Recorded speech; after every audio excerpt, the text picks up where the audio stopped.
Kumusta po kayo? Ako po si Rafael Bartolomeu, o Rafe Bartolomeu.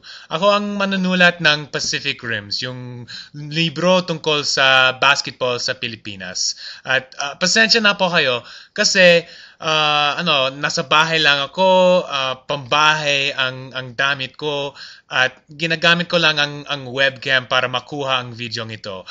Pero gusto ko lang magyaya sa inyong lahat sa aking official Philippine book launch ng Pacific Rims sa Sabado, August 21, alas 5 ng hapon sa National Bookstore Super Branch Cubao, katabi ng Gateway Mall. At meron din isa sa Cebu, August 28, Sabado din yan, alas 4 ng hapon at National Bookstore Ayala, Cebu.